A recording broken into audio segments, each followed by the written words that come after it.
Oh, my LOL, New York sounds scary. Yeah, no, well, depends on the situation. Depends on how you're looking at it. It's all cool over there. All right. Anyways, so today our lesson is fair value gaps, FVGs, right? Everybody knows what an FVG is, but not everybody understands what it really does, right? Or how they work. So let's start off with the basics. What is an FVG, right? To put it in the most simplest terms, an FVG is when price fluctuates in an intense manner, creating a huge candle, green or red, and it never gave the sellers or buyers a chance to counteract the movement, right? Creating an imbalance in the market, right? So imagine, you know how we have gaps in pre-market, right, where price just moves fast, and then in the morning, those gaps are left like wide empty spaces that eventually get filled. That's basically what fair value gaps are, but during the market hours, right? So when the market moves way too fast, right, it's gonna leave behind these big candles and these big movements that more than likely the market is gonna come back, the price is gonna come back down to or back up to fill in that imbalance, right? And that's what a fair value gap essentially is, and that's how they're made, right? So the way we start here is we need to figure out how do we identify the right fair value gaps? How do we identify the ones that work? How do we identify a fair value gap that can actually, profit, right? So when it comes to fair value gaps, you want to start off with time frames, right? So when we focus on higher time frames like the 4 hour and the daily, right? Or the 1 hour as well. Those are time frames that basically, they take longer to play out. So whatever kind of, support, resistance, or confluence, or in this case, a fair value gap, whatever fair value gap you find in those zones, they'll hold strong, right, throughout the smaller time frames, right, essentially. And that's the case of a fair value gap, where you can find them essentially in any time frame, right? But there's a bunch of specific things you need to look for in order for them to be, you know, valid, right? So let's get into this example, these couple examples that I have here, right? I have a list essentially of 5 things we want to look for when it comes to finding a fair value gap and identifying one, right? A fair value gap, essentially, right? In our first example, I'm going to show you what we're going to look for. We're going to go here on our 1 hour chart, right? And this 1 hour chart here, we got it up. We're gonna go focus on April 22nd, right? April 22nd. Let's not go too far, right? We got this big candle right here, this big green candle, right? Essentially, right? We're gonna pretend the rest of the price action never happened, right? We're gonna pretend like this just happened right here. Essentially, the structure of this whole entire thing right here is gonna be this area, right? This is the current structure that we're looking at, right? So essentially, what price was doing was making a V recovery back to this recent high right here, right? And with this candle, it broke it, right? So that big green candle, that big reaction candle that we saw overnight, right, is something that we're gonna really we're gonna pinpoint here. We're gonna mark it, right? So once you mark that level, the way you mark these FEGs, right, you're gonna mark it in a specific way. You're gonna basically start the box, right? It's an easy tool right here, just in case anybody's new to trading view. You basically go to the side, you go all the way to geometric shapes, and shapes rectangle is gonna be the first one, okay? So you grab that one, just so everybody knows. Yeah, You grab. I've been doing good so far, making around like 40. Sorry about that. All right, so boom, we grab the geometric shape there, the rectangle one, right? And we basically start our box anywhere, right? You just have to adjust it around the zone. You want to make sure that the top of the box doesn't surpass the wick of the candle that forms after the giant move. All right. So essentially, the top of the box ends at the bottom of the new candle after the big, essentially the big candle move, right? Right. And then the bottom of the box ends at the top of the last candle before the giant green candle, right? So now we marked out our fair value gap zone, right? So far as everybody understanding what's going on here and how I basically marked this area. Any questions, anything else, any in the comments, we could answer a couple questions here. Up to this point, do you guys feel comfortable with what I'm showing? Just a little simple box here. and that's how I, identified it, right? So that's how I marked it. And now we're going to continue with why this box is more important than, let's say, why this green candle is more important than, for example, this green candle, right? I'm going to show you exactly why I picked this one, okay? And it's a part of the 5 reasons here, okay? The first reason, we're going to let the price action play out a little bit, okay? All right, cool. You saw how prices kept going up right here and never came back down to this area, right? Essentially, within these candlesticks right here that never came back down to test this zone, that makes the FVG zone unmitigated. What does unmitigated mean? Untouched, right? So the only candle that should be touching this area is the top of where your box begins, right? Which is the bottom of the next candle, right? Besides that, no other candle should touch this area unless it's a retest of the FVG for support and continuation, right? And we're going to see an example of that right here, right? So just so you guys know, this is a green bullish fair value gap. What makes it bullish is the fact that it's green, right? The bearish fair value gaps, you'll identify them in a downtrend. This one we're identifying in an uptrend, right? Okay, so cool. This green fair value gap that we're identifying in an uptrend is unmitigated. It's untouched, right? So essentially it makes it strong, it makes it valid, it makes it good, right? Strong, valid FVG is what we're looking for, right? Now, what's the next thing that we're looking for, right? The next thing is a reaction, right? Within the zone, okay? What does that mean? The reaction that we are looking for within that zone is basically to see what happens when the candlesticks come back to this fair value gap, right? So let's see. Creeping, creeping, there we go. Fair value gap level tested, bounced up, continued, right? So that's what we were looking for. We were looking for some sort of reaction within the zone and a continuation to confirm that the gap has filled and the imbalance is closed and the price can continue to, jump higher, right? So those are so far 2 things that we have identified. And the third, as of now, what we look for are confluences, right? Now, if I add the RSI divergence, we didn't have any bullish divergences there. But what we did have, if I add the moving averages here, we had a bullish 20 over 50 MA cross, right? That's a confluence to look for. We had a flip of support and resistance, right? Which is also number 4, right? Support and resistance is also number 4. So this goes into, 3 and 4 kind of go together, confluences and support and resistance. So the support here is what? Not only is it the 200 EMA, but you're going to look at the previous structure that was here. This level was very strong resistance, right? Essentially, this level broke, right? You broke that resistance and you turned it into support. So if we line up this line right here with the top of the candlesticks right here, you're going to see that it lines up perfectly with the zone that was tested, and it lines up perfectly with the 200 EMA. So that's essentially what we're looking for when it comes to confluences and it comes to a support resistance flip. So, right, number 1 is unmitigated, untouched fair value gap. Number 2 is a reaction within the zone, which is something like this. Number 3 is confluences, like moving average crossing, moving average support, right? And we're also going to look for previous support resistance flip, right? That's also number 4. So number 4 would essentially be support resistance. Number 3 is confluence, right? And now that brings us to number 5. What is one thing that happened here that made this whole entire price action bullish? Not only is it the fact that it bounced off of this support level, but if we take away the MA ribbons and we take away, this support zone right here, actually, we'll keep the support zone here. But if we just look at the support zone, we're going to notice that this whole structure was the previous structure of the price, right? And once this candle broke above that structure, broke the structure, that confirmed a BOS, a break of structure, right? So a break of structure is essentially the price breaking above its previous high, or if it's in a downtrend, the price breaking above its previous low. I mean, breaking below its previous low, right?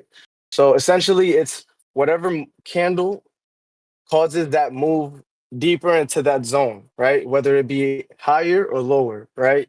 And if that candle is a big candle like this green candle, it makes it an FVG, right? And essentially, you're going to look for something like this, right? To see bull control to continue following the price action through, right? So now that we see this break of structure, that's number 5, right? Number 5 is break of structure. The only way that you can identify a fair value gap is if you have a break of structure with it. For example, this right here, this giant green candle broke this previous structure. This is another FEG we're gonna get into right now as well. But these red candles, they're not FEGs because you see how this green candle just swept it through, and this was within the structure of the previous low. You're gonna end up looking for things like this. For example, this one broke structure, but there was no FEG candle, no giant candle to watch.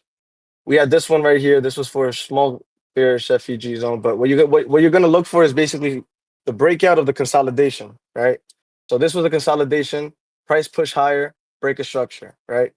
That's essentially number 5. Okay. So when it comes to fair value gaps, you want to look for, let's go over it again one more time. Unmitigated, untouched fair value gap.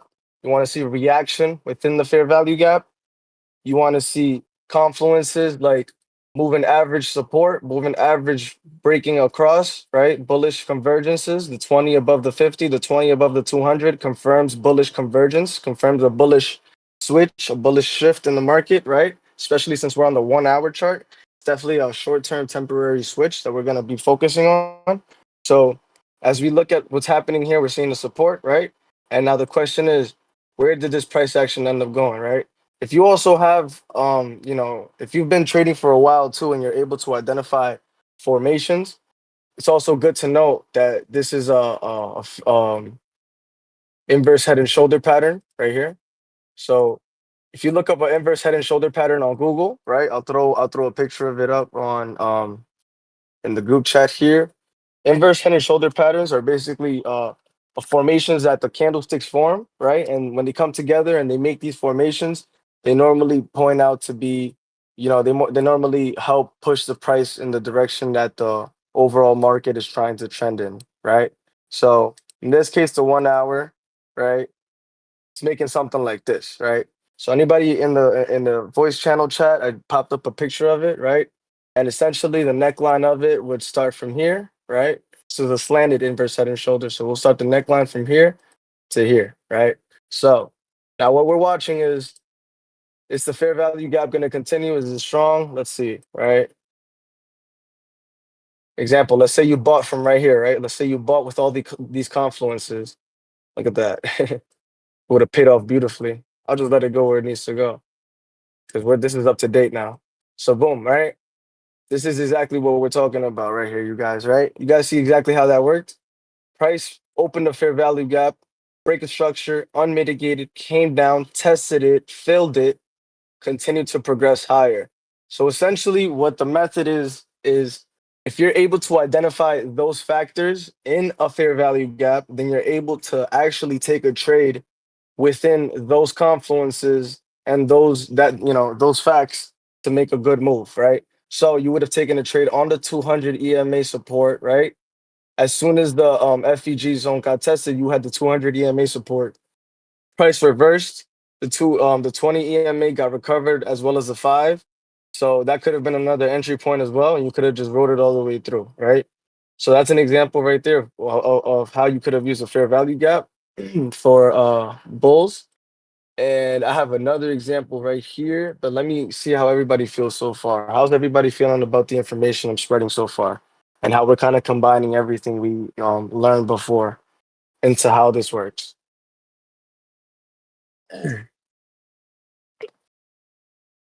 Beautiful, beautiful. So I'm gonna also mark it just so you guys would know. This is no, sorry, not red. This is green. So this is a bullish fair value gap. This essentially was a support zone, so I'll make it green. Nice little green support zone. So you guys are seeing how this feels, right? This is good. Still a bit if you add something at the beginning of the stream. Oh, no worries, Rock 879. Essentially, all it comes down to is when you identify a fair value gap, Rock, you have to, I first basically told people how to market, right, on the chart. Fair value gap starts off with a big move in the market, right? Like a big green candle, big red candle, those giant moves that we see with momentum, right? Those are fair value gap candles, right? Essentially, we're looking for how to identify the ones that are most valid, right? So this is one right here. It's giant green candle, right? Good fair value gap, right? Mention it because it's a break of the previous resistance within that green candle, right? It also has support on the 200 EMA, right? And if you mark it, you have to mark it from the top of the next candle to the bottom of the previous candle. I mean, to the bottom of the top of the previous candle. Sorry. And then once you have that zone marked out, you want to mark the previous resistance level because that's where you're gonna also find support resistance flips, Rock, right? So essentially, that's how you identify the fair value gap. And once the price comes back down to test that zone, it'll continue progressing, right? Because now the fair value gap is filled and there's no imbalance in the market, right? So that's a good example right there. And let me see right here. What would be the OBS if price would have gone below the box just briefly coming back up? So that's why we try to identify the correct fair value gaps because if price broke down below the box, it would have invalidated the fair value gap, right? But since there was a break of structure, right, and since there was other confluences within that zone, it made it secure, right? Break of structures normally identify valid fair value gaps, right? Fair value gaps happen all over the market. Big green candles, big red candles are all over the market, right? But if you identify the ones that happen at the break of structures, meaning at the breaks of the previous levels of support resistance or a break of the previous levels of consolidation, if you find those types of giant candles, those will be the better ones to mark out, you know? So in this case, this fair value gap held since it was a break of structure that helped the whole entire situation here, right? So if you identified a different type of fair value gap that didn't have that break of structure, it wouldn't have worked the same way, right? Also, I want to note that sometimes price, right, it would wick below and come back up, but as long as the price to candlestick body closes within the fair value gap zone, the fair value gap is considered valid and it's still a decent pullback, meaning that it's still good for continuation. So let's move on to our next example here, right? So we have our first 4 hour FEG, our first 1 hour FEG we identified right here, right within all these confluences. So the next FEG I would like to show you guys is the one on April 9th, right? On the same time frame. And we're gonna focus on how this FEG basically played out. Okay. So what we're gonna look at is go through our steps again, right? In any order, to be honest with you. And we'll go in an order that, would probably be a little bit easier to follow.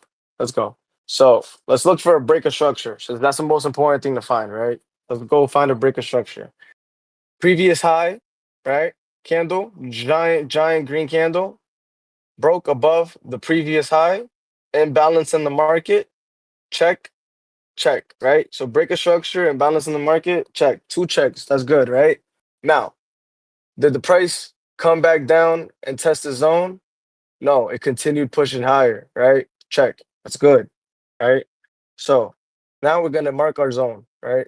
So we're going to start with this level right here, and we're going to go up to this level right here, the bottom of the next level, right? Mind you, this zone is still unmitigated because no candle body sticks closed within this zone, right? So it was essentially not tested. It was essentially untouched, right? So this is an untouched bullish FEG, a big one at that. So we're gonna mark up the recent level of resistance, the recent high, which was this one, right? The previous one. We're gonna mark the top of it. I usually like to mark the top of the wicks, right?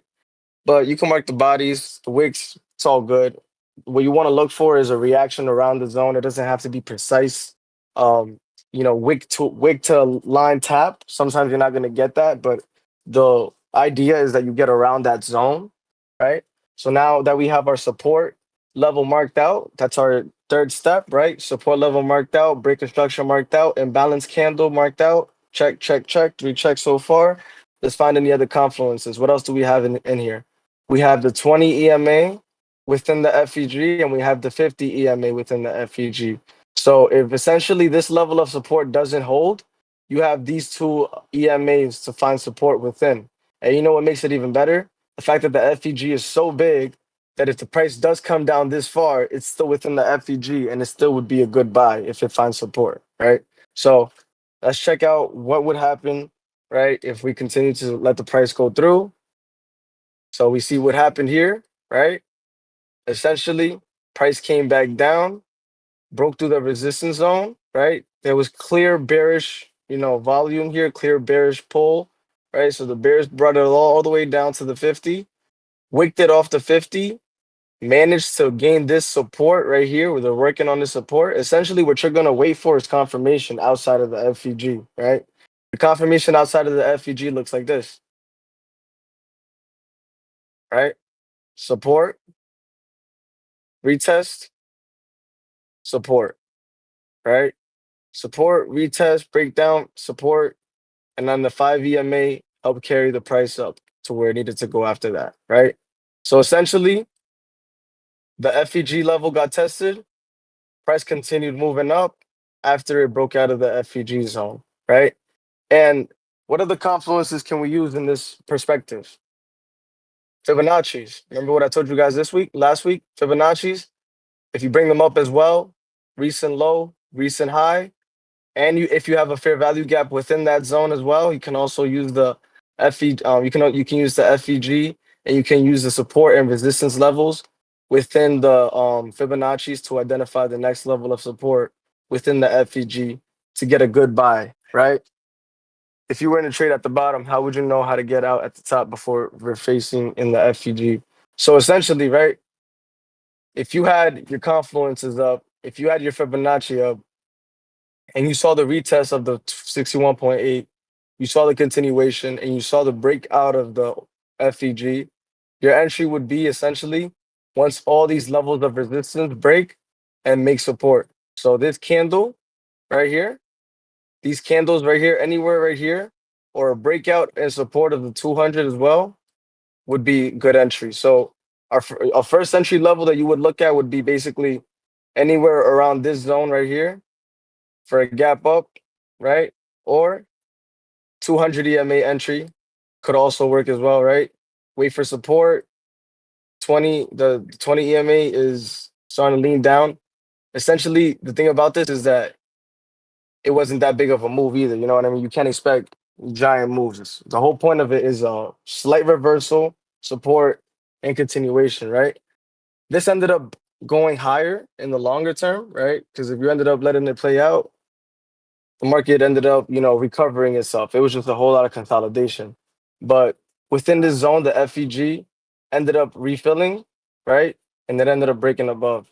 And if you continue to hold this FEG zone, that's the funny thing about it. The market never let go of it, right? So essentially, this FEG zone stretches out from Wednesday, April 9th to where we are now, right? So that's the thing about this FEG. It was the FEG that you could have continued playing, throughout the whole entire consolidation of the market, right? So these kind of FEGs you don't identify all the time, but they show up, and here's how you identify them as well. Here's how you can use them. What's going on, Rodzilla? How you doing?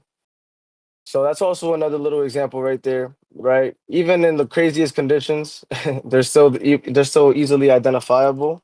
You just got to be, have a lot of market discernment. You got to be able to see through the market in a way, right? And kind of find out other using other confluences like the EMAs, right? If the EMAs are leaning bullish, go with the flow. If I ride the momentum, if we bring up the divergences here, there was a bearish divergence here, so that would have been your exit, right? So if you would have essentially got in at the bottom here, and you would have rode the top right here, and once this bearish divergence started to pop up, yeah, that would have been your exit. You know what I'm saying? So there's a bunch of little things that you would have been paying attention to as well, right? So our next example that we're gonna look to is a bearish FEG. So far, how do we feel about the bullish FEGs? I got more bullish FEG examples coming, but how do we feel about this so far?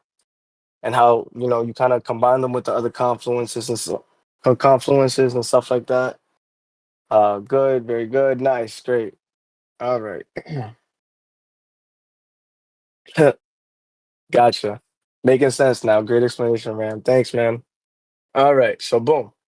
Bullish FEG number one, bullish FEG number two, continuation, continuation, slight continuation, big continuation. Interesting, right? But let's see. Our next example, bearish FEG. I'm gonna look at a specific FEG because this whole entire downtrend that we've been seeing, not much, not much FEG work to see there. Like some of these had no real break of structure if you kind of really focus on them. For example, this one right here, you could mark it, right? But essentially, it wouldn't work because number one,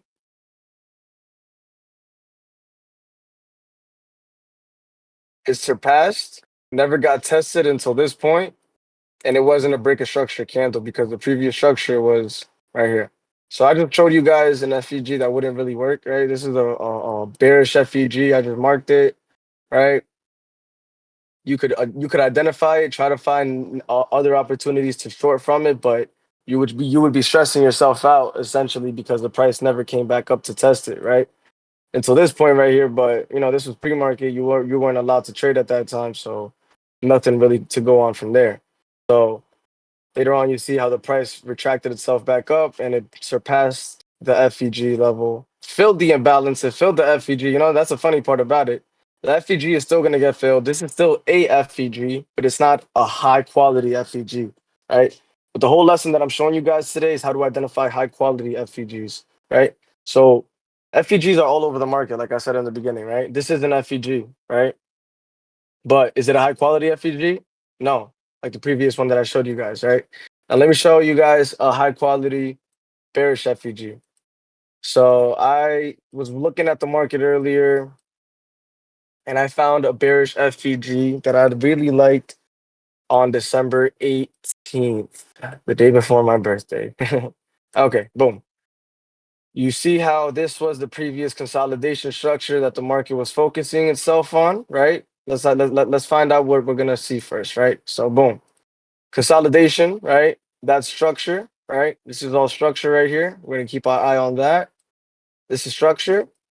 This giant candle is an imbalanced candle, right? So now that means that the structure has been broken. So check on the break of structure, right? We could put our on our list break of structure, check.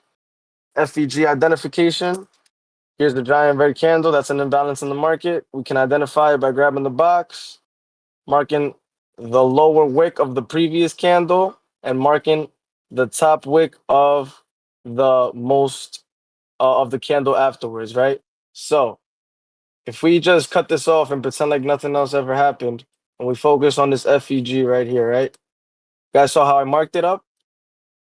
The wick of the previous candle low, right? The low of that previous candle, right, is the top of this box, and the bottom of the box is going to be the top wick of the next candle from the giant move, right? So that's going to be your space, your area.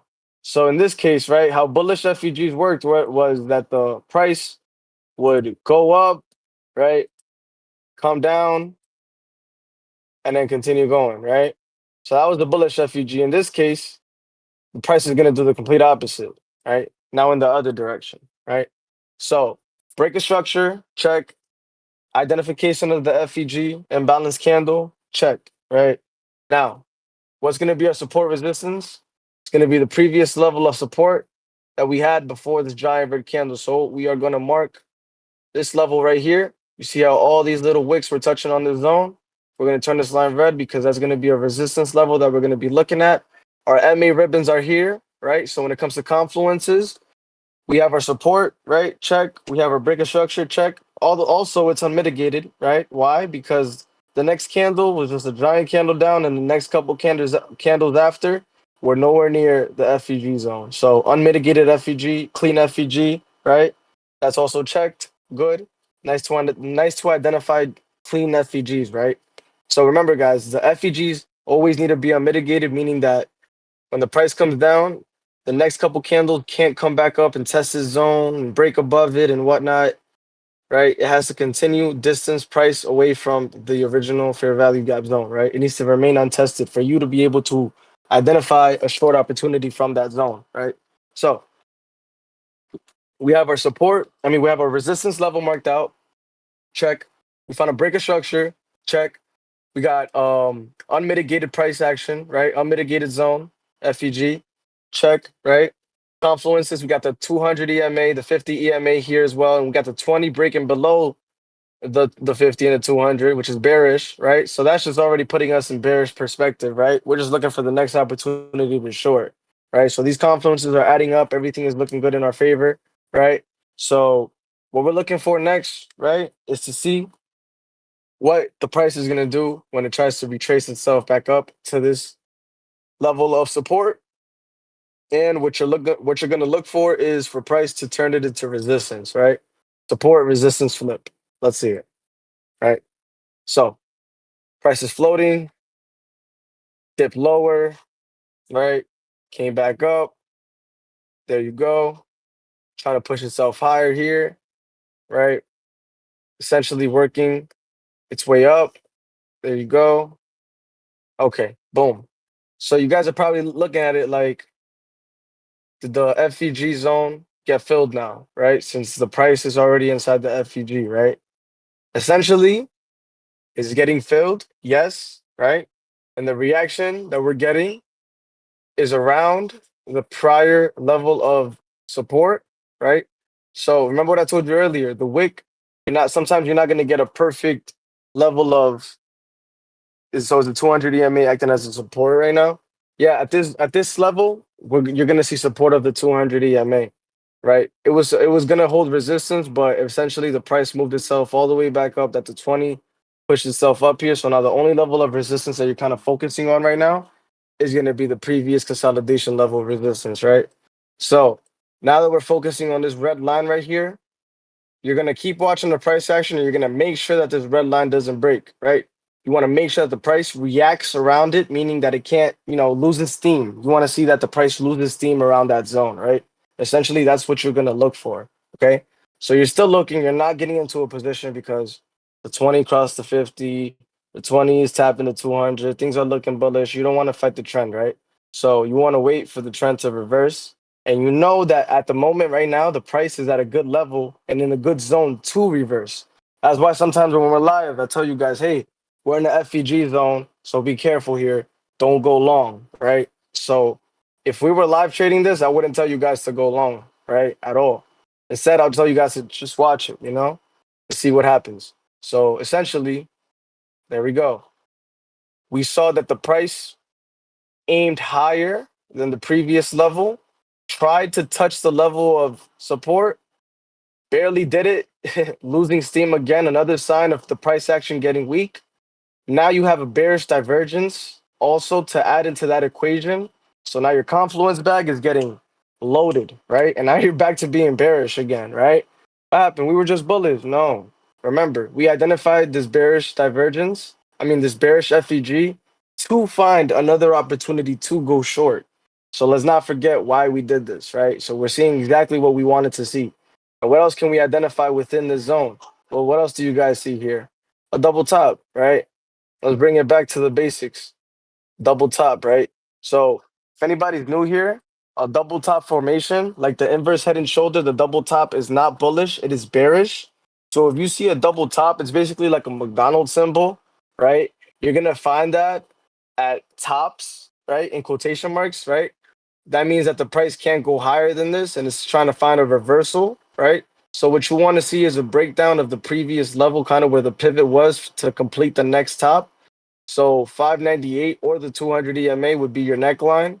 If it breaks below 598, that'll confirm your double top, right? And it'll continue a breakdown, right, of the price action. So I'm going to send you guys a picture of a double top right now in the chat, just in case anybody doesn't really know how that looks. Um, this is how it looks. Boom, throw that in the chat right there. So just for anybody that's new, those are how double tops look, right? Essentially, this would be one right here, and the only way we can confirm it is if the neckline breaks. So we have not taken a position yet, but guess what? Our confluences are loading up. They're loading up. So let's see what happens here. Beautiful.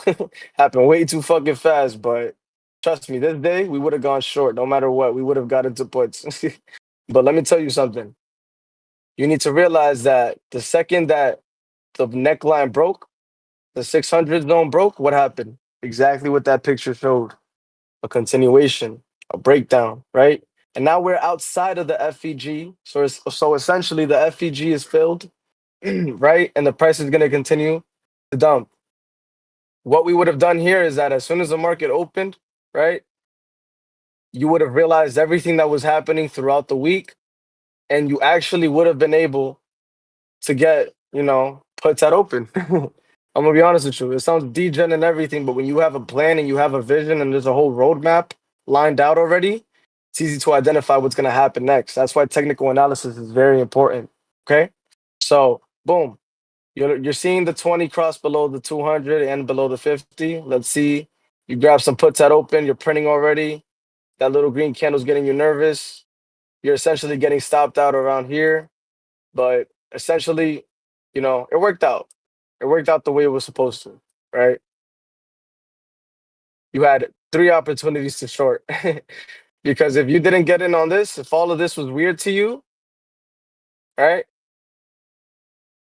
you would have been able to short this. You would have been able to short this, right? It would have been a lot of opportunities to short. All in all, you knew that this was bearish, right?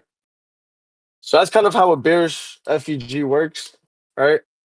How do we feel about this example? Oh, Mirage, thanks, man. Exactly, bro. This is beautiful, bro. It's all about the confluences too, man. You add the confluences on top of what you're seeing here, and opportunities just line up. How do we feel about this example, guys? Is this pretty it's pretty clear and concise? Any questions? That's what's up, Fish. Thanks, man. Thanks. Do we draw a new FEG for every time the market opens? No, basically, FEGs, you identify them only on breaker structures. You only identify an FEG the way I identified this one if you're able to find a breaker structure, right, within the imbalance of the candle, right? And also, you have to make sure that the candles afterwards never touch the move, right? So you see how these candles kind of like continue to go down, and these candles kind of attempted to go back up, but they couldn't. So price kept going down. Essentially, that left the FEG unmitigated. It left it untouched, right? So that's what you're gonna be looking for, right? Since it's untouched and since it broke structure, you can mark it. All right, you can mark it and you can say, all right, this is a good FEG. And then you're also that's when you start marking your support, your prior support level, right? To find and to see as resistance, right? And then you're gonna start looking at things like the moving averages. And in your case, Rock, since you're really good at looking at the quant data, you're gonna be looking at, all the orders coming in and whatnot and all that good stuff. So unmitigated FEG is a good one to take potential entry if other things add up. Yes, exactly. An unmitigated FEG is what you're gonna look for, right? That's the only way that you want to really take a trade off of a fair value gap because fair value gaps are all over the market, right? A lot of people trade fair value gaps, but they don't really have the highest win rate, right? Because they don't really identify it the perfect way, right? I'm essentially saying that this way is the safest way to identify a fair value gap, right? The first couple examples I showed you were bullish fair value gaps, and this is the bearish fair value gap. And you can see how price came back up, tested it, and continued to trend lower from that level, right? The highest quant of the day has been showing the top of resistance zones. Boom. So if you can be able to identify that and line it up with your support or resistance level, right, within the FEG, if they both line up perfectly, then you definitely know that you're doing something right, man. Or if they're near each other, because sometimes you're not gonna get that perfect number to number identification, but you're gonna get similar numbers, and you're gonna get that confluence that you're gonna need, right, for entry. So essentially, that was a bearish FEG, and that was on the 1 hour chart, right? I showed you guys a 1 hour, two 1 hour bullish FEGs, one 1 hour bearish FEG, and I'm gonna show you guys another 1 hour bearish FEG. After the 1 hour bearish FEGs, I'm gonna get into the 4 hour, right? I have two examples in the 4 hour, and then we're gonna kind of run through everything to make sure we understand what we just walked through. All right. So uh, after this example that we just did here, another FEG that I found, right? Mind you, these FEGs, man, these very good high quality FEGs, they don't happen all the time. I'm telling you guys, they don't. Right. I actually had to back test and like really look for these FEGs. Right. I have a whole list of them in the notepad right next to me. So when you do find them and when they are there, and when I do say, hey guys, this is the FEG I identified, because mind you, anytime I personally use FEGs, this is how I use them, right? So whenever you see me have an FEG up on my chart, it's because it's a very high quality FEG and it's one that's most likely gonna um work, right? Or most likely have some type of rejection or reaction towards it. I looked into it. Apparently, market makers hedge by adding in those resistance zone. It makes sense. Exactly. Great. Beautiful. And it's also to, market makers are what are market makers going to do when there's imbalances in the market? They're going to do something, but to fill that imbalance, right? That's why fair value gaps get filled every day. That's why there's fluctuations, right? What we want to do is identify the proper ones to make money from them, right? So that was one bearish FEG of quality that we identified. And the next one that we're going to identify on the 1 hour is going to be the January 31st, 2025 FEG. Let's see it. All right. Back up here. February, January 31st. All right, nice. Okay. Boom. So what we're looking at is all of this right here. Okay. So January 31st, Friday the 31st, right? Very bloody Friday we see here, huh? Let's say you missed this whole entire move. You're like, oh shit, I missed it. Fuck. I don't want to FOMO though, but I'm gonna wait for another opportunity to go short. Let's see what we do. Let's use the FEG method, right? Let's start off by identifying the imbalance, right? Giant red candle, nice big imbalance in the market, identified, good. Previous structure, right? Was this right here? This is the previous structure. How did I identify this as the structure? You guys see this giant little wick right here that bounced back up? That's support. So that makes this structure valid, right? And since this is the top of the structure, because the price reversed from there, your box for structure is essentially going to end there. So this is the structure, right? The giant imbalance candle broke through the structure, right? So this is a quality FVG. And what else are we noticing about this fair value gap? Look, candle number 3, candle number 4, nowhere near the FEG zone. So the FEG is unmitigated. It is untouched, right? Beautiful, perfect, and that's what we want. So let's mark out the FEG, right? Top of the box lines up perfectly with the bottom of the previous candle, right? The bottom of the box lines up perfectly with the top of the next candle. And that's how you identify the area of the fair value gap zone, right? How did you find the bottom? Oh, no worries. There you go. I got you, Rock. Any questions, you guys? Just let me know, man. I'll be more than happy to repeat whatever we can go over again. So boom. This is your fair value gap zone, right? We identified it. Good, right? Bro, let me see. So would this one be one?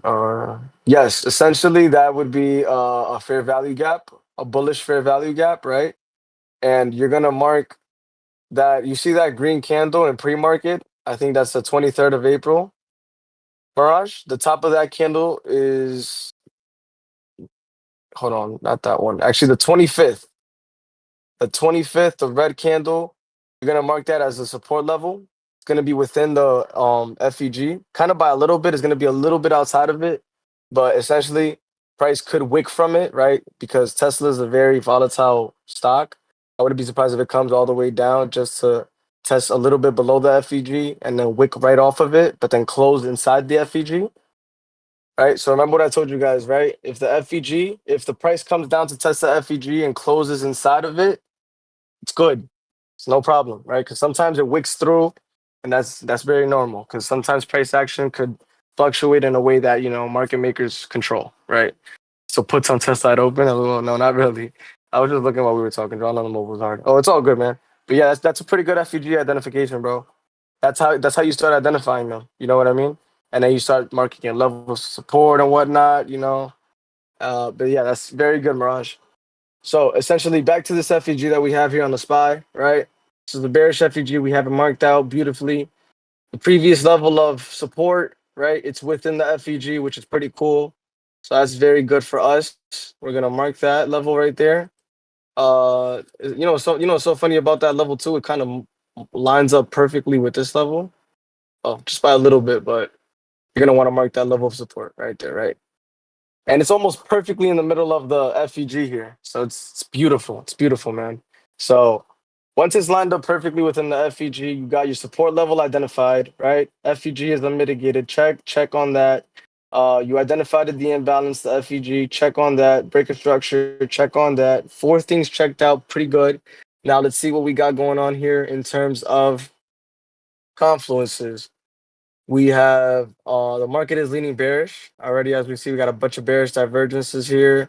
20 is about to cross the 50, 200 support around here, right? We need more confluences to, short it. But for now, we're going to keep that unchecked. But 4 checks for the FEG. It's a high quality FEG. Let's see what happens, right? Damn, they never came back up to test it. Beautiful. So that really confirms the fact that this FEG was very unmitigated. They never came back up to touch it. Very good, very beautiful. That's the kind of thing you want to see. So let's see what happens, right? Are they ever going to come back up to it? Let's check it out. They're kind of working on it. Let's see. Essentially, you're not really doing much here, You're just watching, all right? It's getting up there. It's getting up there. Look at that. Starting to get within the FEG. That's what we want to see. Now let's see if it's gonna touch this level of support and turn it into resistance. Let's wait and see what happens. Okay, patience is everything, guys. Don't forget that. Pushing higher, boom. Oh wow, beautiful. So look at that, right? Essentially, price broke the level that we had marked, tried to wick itself outside of the box just a little bit. It did it, but what happened? It closed within the FEG, guys. Like I said, make sure that the candle closes inside the FEG. If it closes in the FEG, you're good, right? And now it broke outside the box, right? 20 EMA is about to curl below the 50. Now we're talking confluences again. We got the 5 EMA resistance. We are outside the FEG. We're breaking down. Let's see if we can get an opportunity to short very cleanly. Let's see if that 200 breaks. That 200 broke, and now you got a bearish divergence here. We're probably going to see some more downturn here, right? Essentially, price came down here. Price action started chopping up around here. There we go. So you guys see how price action never came back up to test the FEG again. Once it filled it, it just remained bearish underneath, right? So all in all, it just opened a bunch of opportunities to short. So if you guys just keep an eye on how the price action. So if we go on the 15-minute here, this is the hourly chart, right? If we're doing this, let's say we're doing this on a day trade, guys, right? Boom. Right, we're day trading. It's on the 5-minute chart. Let's go on the 5-minute chart because that's what we be on every day, right? We're day trading here. We're seeing that SPY is in the FEG zone. I'm probably telling you guys, hey, be careful. We might reject around here. That happens, and we're like, what the fuck, right? So now we're gonna be looking for the next level of entry, and it'll be something around here, right? And then a break of that previous level right here, 603. I'll have you guys short below that, right? So boom, that would have essentially been my short entry for us, right? So you guys see how that kind of all worked out? At the end of the day, this would have looked way more better in the shorter time frame. I'm showing it to you on the hourly, but these big red candles look even more beautiful on the 5-minute. And there's a lot of money to be made there. So how do we feel about that? That was the second example of a bearish FEG that I had on the 1 hour. You're gonna mark them, right? But what we're gonna do is we're gonna day trade in the short time frames, right?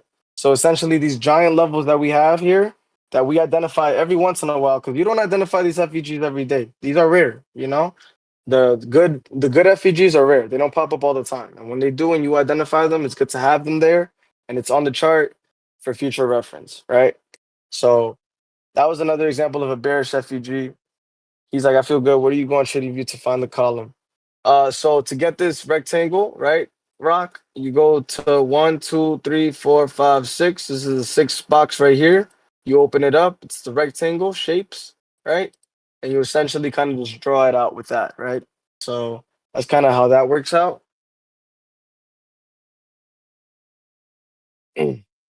Right? Any other questions? How do we feel, guys? Can you show again how to draw that foot? So funny, Jeff. Yeah, man, that foot, that's a special trick. I can't, I'm gonna have to make like a whole 4 or 5 hour live stream about the foot. It's a lot of it's a lot of conspiracies behind that one. All right. But essentially, yeah, everybody feeling good? Any questions? Any questions at all? About to move on to the next one. Great. Perfect. All right. Good. So essentially, that was another example of a bearish FEG on the 1 hour. Let's see how they work on the 4 hour, right?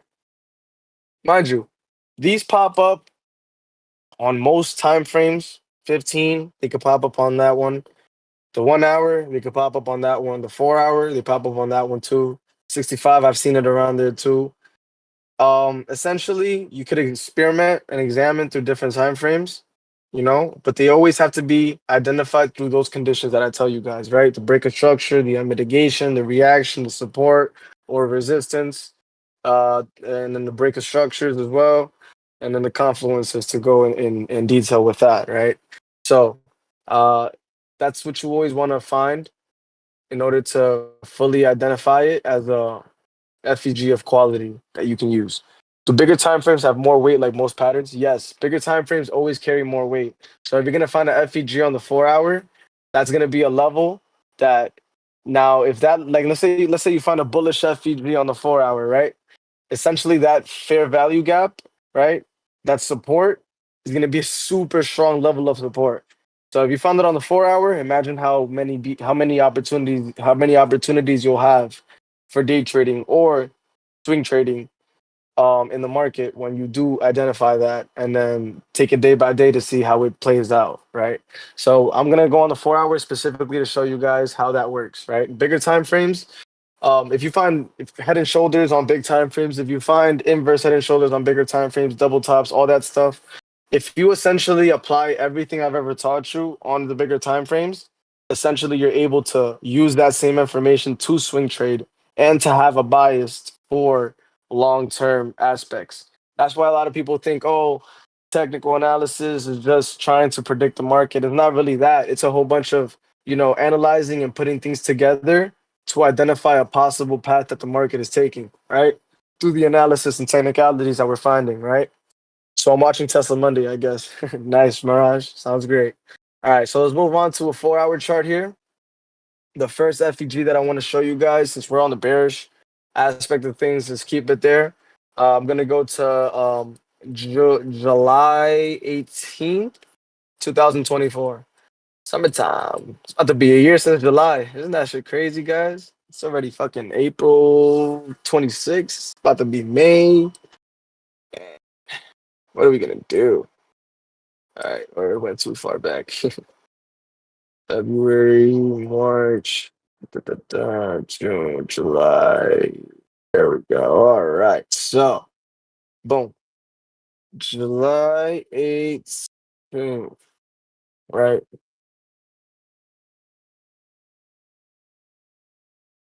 We're going to be making money trading every day in the summer.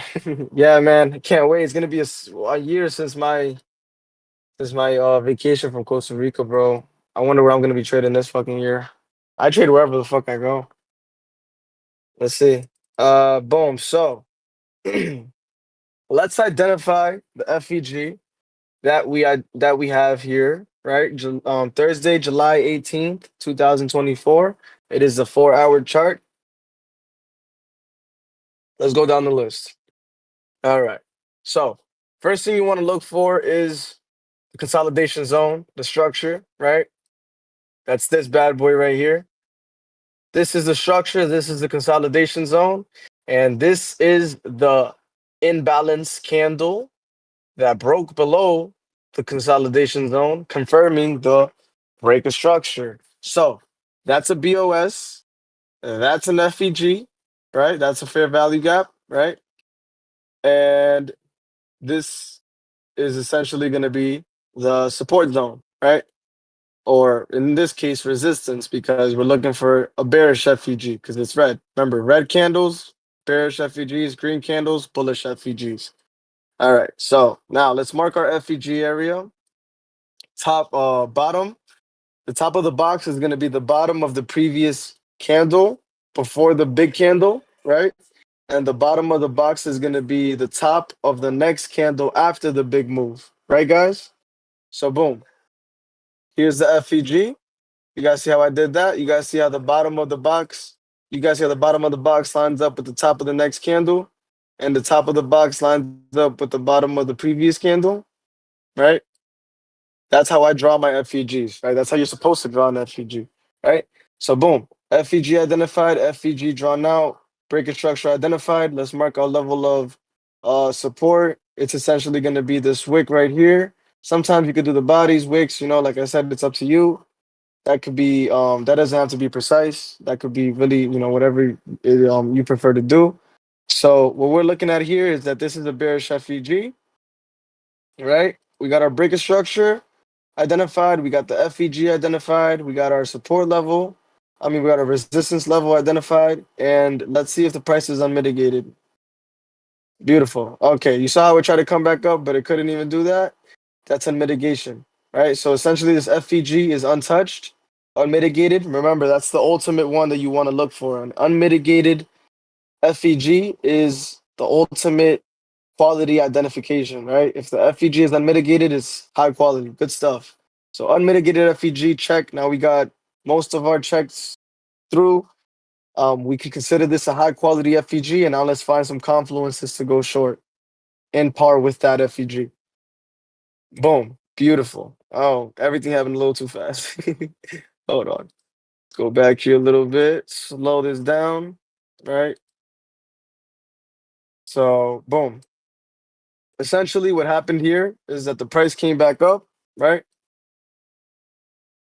Price came back up, tested the level of support, previous support, couldn't make it support, so it came back down, right? The 20 EMA crossed below the 50 bearishly. The 5 EMA isn't holding support either. So we're gonna look for an opportunity to go short here. Mind you, this is the 4-hour chart, right? So if we're on the 15-minute now, this is what we're looking at. A head and shoulder pattern. You guys see how beautiful these FEGs are when you identify them? How do you feel about this, guys? This is a beautiful head and shoulder pattern. If we were day trading, we'd be looking at this and we would get in on a rejection of this, right? So essentially, we would be like, all right, guys, let's see. I'm gonna wait for a test of this. There's a test, right? Look at that test. You're gonna want to see a continuation to the downside. There we go. Breaking below the neckline, right? Breaking below that previous low. This is where you want to get in for some puts, right? At this point, things are gonna break down even lower. Right, there you go. You're gonna see a dump city, looking good, continuation, goodbye, reversal, 5 EMA is gonna get touched at some point. You wanna make sure you're out before that happens. But essentially things could, keep going if the 5 EMA resistance holds. But you guys see how that FEG kind of ended up holding through? Oh, look at that. I forgot. It's a 4-hour FEG, remember. It's gonna be super strong. Look at that. Came all the way down to 541. Yeah, so those 4-hour FEGs are amazing. You know what I mean? Essentially, I took $1,000, right? But you could have taken 20,000. You could have taken life-changing money right here. I'm not even gonna lie to you guys, but that's a 4-hour FEG. Pretty fucking strong. Pretty fucking overpowered. It's amazing. I'm not gonna lie. I know a lot of us are gonna keep our eyes peeled on the 4-hour now, but that's a bearish FEG on the 4-hour chart. I wanted to show you guys exactly how that worked. How do we feel about that?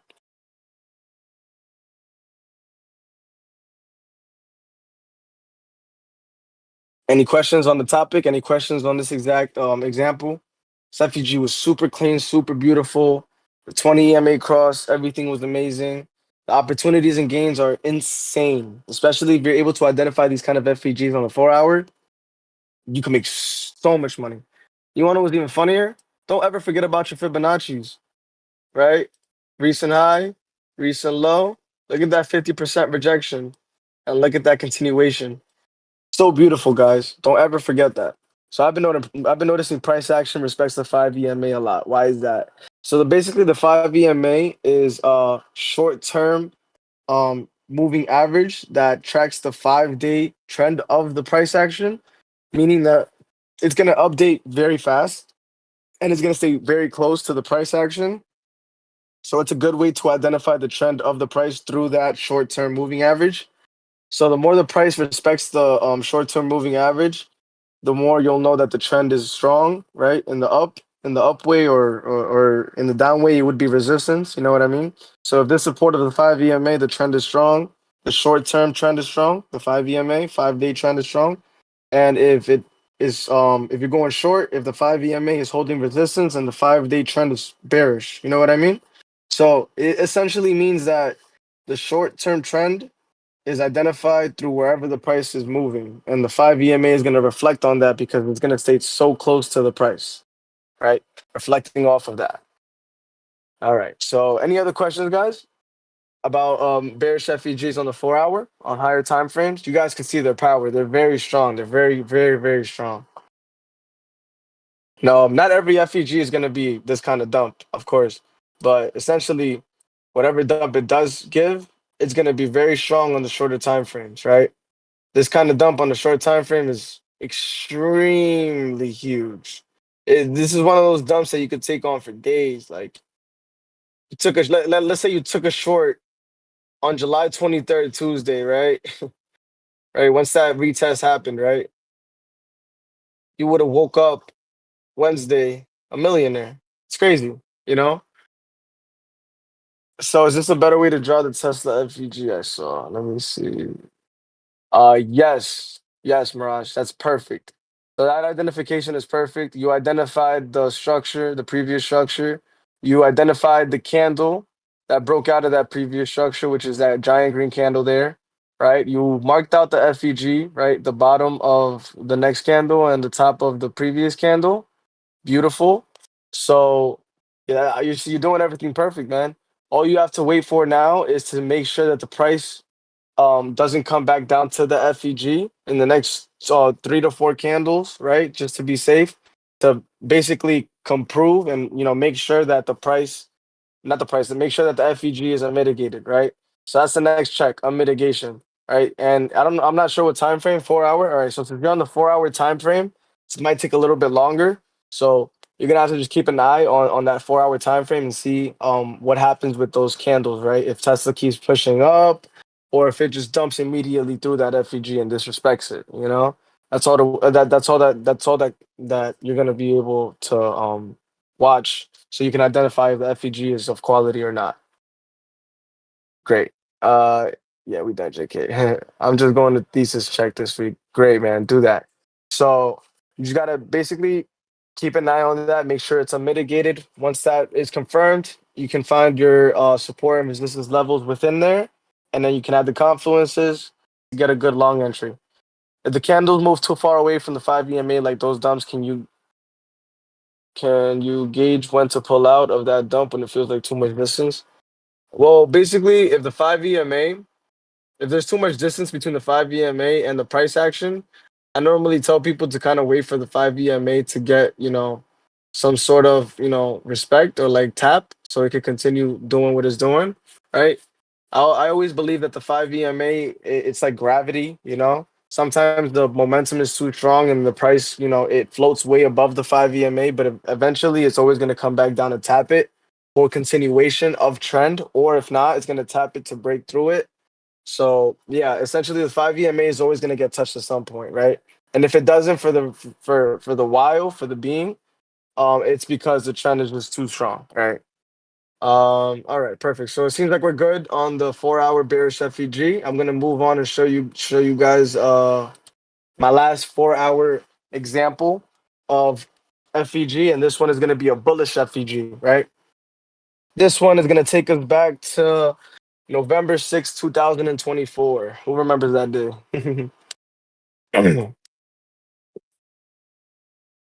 It was a huge candle that day. And we're going to go play it right now to see what we could have done with the FEG method. Jeff said post-election day. Yes, sir. Yes, sir. All right. So Tuesday, November. Where we at? There we go. Boom. So replay this. Come back here, November 6th. Let's let this play out just a little bit. All right, nice. So let's identify this FEG. This is our consolidation zone, right? Our consolidation zone broke within all of these candles, right? These candles aren't FEG candles, right? Because they're normal candles, just like all of these other candles. But then you got this giant candle right here, which is an imbalance and it's an FEG, right? So essentially, you're going to mark it the same way we marked all the other FEGs. The bottom of the next candle and then the top of the previous candle. And that's going to be your box, right? So essentially what you're going to look for is your next level of support for a long entry, okay? So what we're also going to note is that not only this structure broke, but this consolidation zone broke as well. And if you notice, this consolidation zone is going to be the level of support we're going to be looking at. Any of these wicks will do good, but I essentially like to resort to the wicks that or the candles that held the most resistance. So basically, you see essentially all of these candles, a lot of resistance there. So I would mark it around here, right? And that's probably going to be our next level of support to get a support resistance flip, you know? And once we get that, we're going to line that up, turn this green. This is a bullish FEG. We have a support level identified. We have the FEG boxed out, right? And we see our break of structure, very clear, very good, all within this candle, right? And if we focus on the next couple candles after this candle right here, this one, and hold on, let's see here. There we go. So about 1, 2, 3, 4, 5 candles. Never came back down to test the FEG zone. Never came back down to touch it, break through it. Nothing. Unmitigated. FEG confirmed. FEG quality. Very good. Keep it. Let's watch it. Now let's wait for the price to come back down to it to see what happens, and to basically confirm that level of support that we were talking about. Good to note that we have the 50 EMA within the FEG. It's also good to note that price action is already leaning bullish as it overall. You can see that the trend is strong. Price action is already trending up, so don't ever fight the trend. Especially during this time, you would have realized that the trend was very strong. So in a bull market, you always want to find opportunities to go long again, and this is definitely one of those ways to find it. So what we're gonna do here is be patient, not FOMO. Wait for the next opportunity to go long, which is gonna be somewhere around here, right? Let's see it. Price is coming down. 50 EMA got tested, no support. Support level got tested. There you go. Look at that. You guys see what just happened here? Support resistance flip, right? Essentially, it could have been through these, it could have been through these, but this whole entire zone got tested and it made support. That's beautiful. That's the most amazing thing that you can catch, right? So not this level held support and the price is breaking back outside of the FEG. You're gonna watch for your next confluences to go long again, right? And what is that gonna be? The RSI is 34 on the floor. The FEG is filled. The FEG is filled and the RSI is completely low. And these are two good signs that we're looking at, and now we're gonna add more confluences to this, right? Fibonacci retracement will be one of them. Bottom to top, 50% zone tapped. Continuation is probable. Looking good here. Yup, breaking above the 38. 5 EMA support. 50 got tested again. Look at that. Good. Once we get that 20 EMA support, we can go long. Nice. Look at that. Look at that. That convergence. The 20 crossed below the 50, but the 20 is still pushing up and the price is still pushing higher. Now we're looking for support on the 5. The 20 held support. Good sign.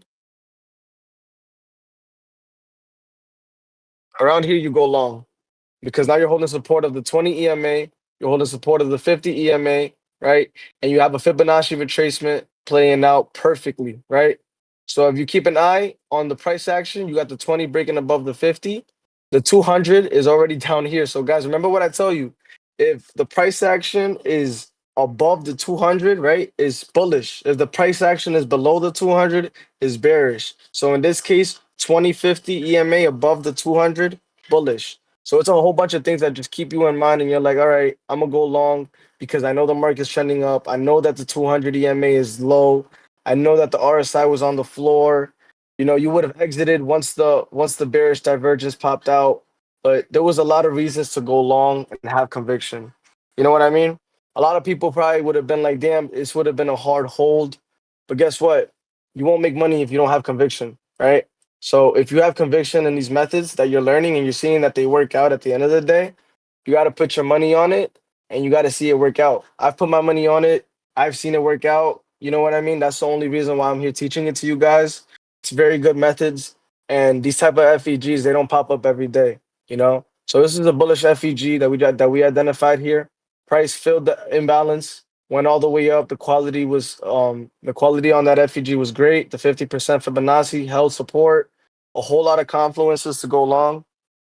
So pretty good example here of a FEG on the 4 hour. This is one of those swing trades you could have got in one day and you could have just held it through all the way till literally the market topped. If you guys remember, December around there. Got one on AMD, I think. Drawing them over super lindo. Okay, there we go. That's a good one, right? Unmitigated, never touched, right? Essentially when price comes back up, it's gonna find some sort of resistance there. That green candle, right, from that little box that you made there, Mirage, that green candle with that wick, that level will probably be a level of resistance to see within there. But yeah, that's perfect, man. Unmitigated. So essentially you're gonna watch that zone for shorts again when it comes to AMD. So that's a great way to identify that, man. And that's on the 4 hour chart too, so pretty good. Yeah, I'm not drawing lines on mobile. It's all good, brother. But yeah, that's a great way to identify that. So, anybody have any questions about the bullish FEGs and how essentially they work, and the bearish FEGs? How do we feel about them? How do we feel about the whole entire lesson so far here, you guys?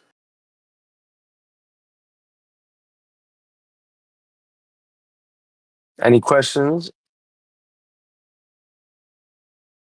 I understand everything. Nice, you guys. Rock said, great, beautiful, beautiful.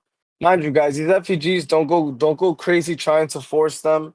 They're not something you force. You know what I mean? When you identify them, you identify them, and when you do identify them, and they're strong, that's good. You know, it's gonna take a lot to confirm them as well, right? And you never want to jump the gun either, right?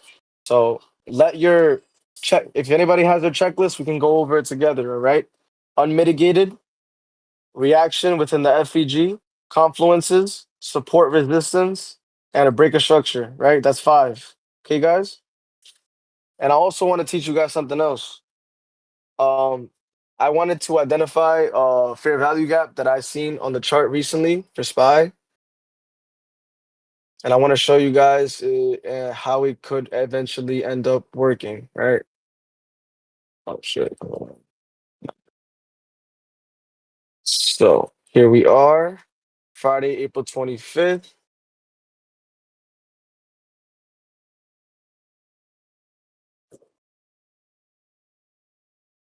So on a day trade, if we on the 5 minute, we need to switch to 4 hour if we need to find FEG.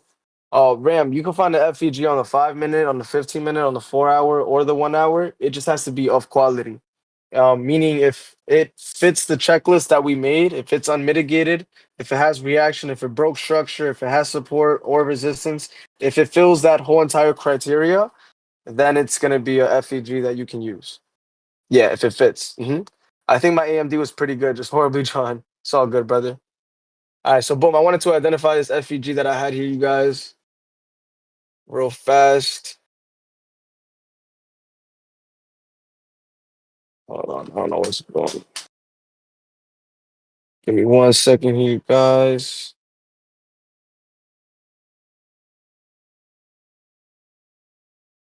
Cool. Okay, cool. So the FPG that I've been looking at recently was this bearish FPG right here. Okay. So the consolidation zone, let's identify it, right? This is a consolidation zone, right? Mark that up in gray, put that in the gray box, right? And the break of this structure was this red candle right here, right? This is a giant red candle. That's a FEG and balance in the market, right? 4 hour chart. Take a look at it here. We're gonna mark the top of it. We're gonna mark the bottom of it right here. Boom. And we are gonna make this red to identify the FEG. It's bearish FEG, looking good. All right, so bearish FEG. Automatically, we have the 200 EMA within the bearish FEG. Super strong level of resistance. So sorry, guys. Give me 1 second here. All right, boom. So super strong level of resistance within the FEG, the 200 EMA. Very good to pinpoint here. We also have, hold on, let me get this out of here. We also have a level of resistance, support resistance flip opportunity that we can get here.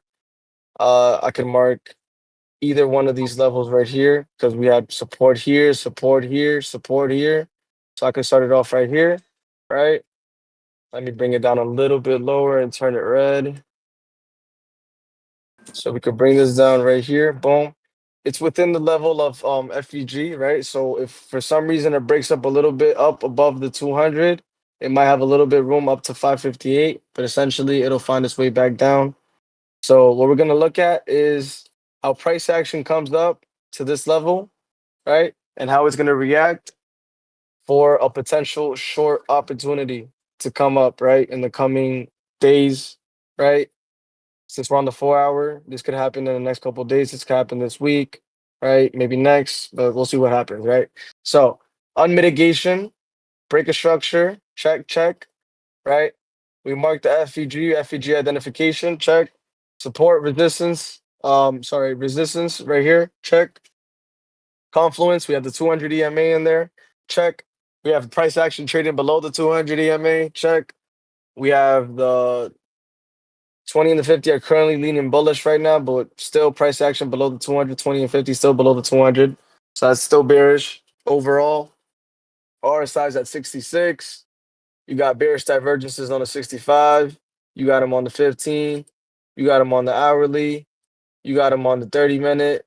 You know what I'm saying? So essentially the FEG that's here, it's going to be a level that's going to probably be respected. I wouldn't tell anybody to get longs around here. If you took longs around the 540s and the 530s, congratulations. But now if you're thinking about going above 560 and higher than that, I wouldn't suggest to go long here.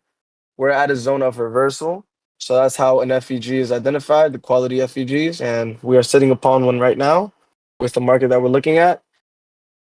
I just wanted to share that with you guys real quick. So how do we feel about these FEGs, guys? Bearish, bullish, 4 hours, 1 hours, 2 hours, all hours. Possibly, Mirage, possibly. I definitely do have a little bit of things can go a little bit higher. I can't sit here and say that SPY can't go up to 555. It can. It can go up to 555, 557, but I don't think it breaks that 560 mark at all. We need fish to say if called or puts that open. Bullish, right? Uh Bearish, actually. There's a lot of rejection above. There's a bearish FEG. So I'm essentially looking at the price action getting near a zone where it's probably going to reverse. Yeah, good. Great. Little bull fake out. We need I want to swing puts though for next week. Probably when we get that confirmation and rejection from the zone, it'll be really good. 555 was the next most valuable contract. That might be Mondays. Great. So essentially, we'll see what happens with the price action on open Monday, right? It opens bullish and just runs up. Watch for that 555 zone. Watch 557, right? Expect rejection. Don't just just don't walk blindly bullishly. Things could definitely go against us or anybody that takes a bullish stance at any moment. So definitely be aware of this FEG that's there. Things like that are very important to keep an eye on. Um, so great. I feel like we had a great breakdown of the FEGs. I feel like we got the notes that we needed down to identify the correct ones: mitigation, reactions, confluences, support, resistance, breaker structure. Great. Perfect. Perfect. Perfect. Any questions, guys?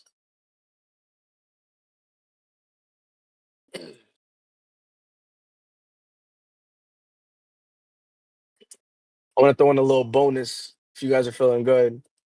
This is going to be a little bit tricky, but it's going to be a good way to identify proper FEGs and improper FEGs. There's a reason TA has held up since the beginning of the market time. Oh yeah, man. There's a reason. I'm telling you, bro. I don't know why people sleep on it. It's good though. Let them sleep on it. Let them sleep. No problem. All right. Seems like we're all good. All right. Boom. So let me show you guys how to use the Gann box to identify the good FEGs and the bad FEGs, right? So the Gann box, you're gonna find it should be in forecasting. Actually, no, let me see. I think it's one of these. There we go. Gann box, right? If you go to Gann box is the first one, right? You pop that up, right? And then you go to settings, 0, 1, 0.5. That's all you need. Make it clear, make it gray, make it very bare. It needs to look like this. All right, guys. So that's how we set up the Gann box, right? How do we use this, right? So to identify bearish FEGs of quality, you're gonna mark this from the top, like how we use the Fibonacci's, guys, from the recent high to the recent low, right? And bearishly, all the FEGs on the top section are good, right? These are good FEGs that you want to focus on. FEGs, right? In the downtrend, FEGs on the one side, on the top half, those are good FEGs to focus on, right? In the downtrend, right? If you're looking for FEGs to go short on again, you don't want to get any FEGs that are below, right? Any FEGs on the bottom half, they're not gonna do good. They're gonna be low quality FEGs. They're not gonna give you that opportunity that we're gonna be looking for, right? Any FEGs on the top, though, in the downtrend, those are the FEGs that you want to look for to go short again. Mind you, the FEG that I marked out, guys, look at it. It's on the top half, right? So it's also confirming even further my thesis of the quality of that fair value gap, right? And to find good FEGs in the uptrend, basically the same exact thing. It's just the other way around. You would basically right here, most recent low, wrong box. Most recent low to the most recent high, right? Right over here. Boom. And you're gonna use every FEG on this half instead of this half, right? So in the uptrend, it's the opposite, right? Because in the downtrend, I told you guys that when we're trending down and you put the Gann box from the top, from the low, from the recent high to the recent low, you're gonna use the FEGs on the top half instead of the ones on the bottom half. But when we're looking for FEGs to go long, it's the opposite, right? So in this case, you're going to look for FEGs on this side, on the bottom side instead of the top side, right? To go long. So in this case, the FEG that we identified earlier was the green one right here. Look at it. It's in the bottom half. So it's good. It's bullish. It's a good FEG that we can focus on. Any FEG on the top half, not going to work. not gonna function in what we're trying to look for, right? And as you can see, every single FEG that opened up around here, it closed up and it continued below it. So it wasn't even a quality FEG. So that's the Gann box method, really quick. Um, for you to be able to identify the proper FEGs, right? It's just like the Fibonacci's, right? In the uptrend, recent low, recent high, identify the FEGs. In the downtrend, recent high. Oh, it's a little inaccurate, but recent high, recent low. You focus on the FEGs on the top section, right? In this case, this FEG right here. Boom. And then these other settings, just in case anybody needs to see that again. Right. 0, 0.5, and 1. How do we feel about the Gann box method? Pretty simple, pretty easy way to kind of, separate the FEGs, because there's like a shit ton of FEGs, bro. Trust me. FEGs open up every fucking day. You have FEGs there, FEGs down here. And this Gann box method is going to be able to help you out, separate which ones to focus on, right? So that's pretty good. Anybody want to ask me any questions about the Gann box method or bearish or bullish FEGs on any time frame at all? Or is everything very clear?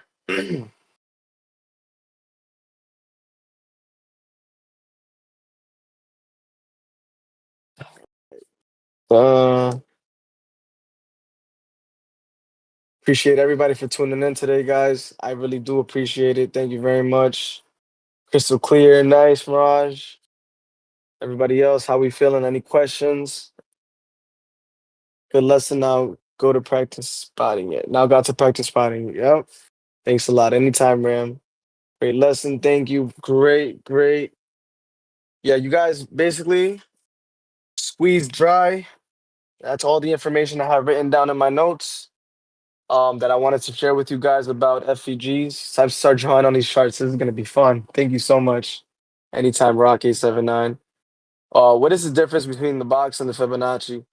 So the Gann box is nothing more than a way to separate basically the whole entire picture in half for you to identify which FEGs are better quality, right? The Fibonacci's, those are levels of support, right? Or resistance, which is a whole different kind of picture, right? The only similarity between the two, Rodzilla, is that you're gonna apply them the same way, right? So the fibs, you know how you apply the fibs bearishly, you're gonna put them from the recent high to the recent low to find the next rejection to go short. The Gann box, you're gonna put it on the recent high to the recent low to find the most the best FEGs on the top half and not the lower half. You know what I mean? So that's kind of how they differentiate, but they have that one similarity, which is they get applied the same way. That's all it really is. Uh, Clear on that one? Just let me know if it's not that um clear. I could try to get more in depth with that. Thanks, TrynaMakeit. You're the best. Any day, Jeff. You know I got you, my brother.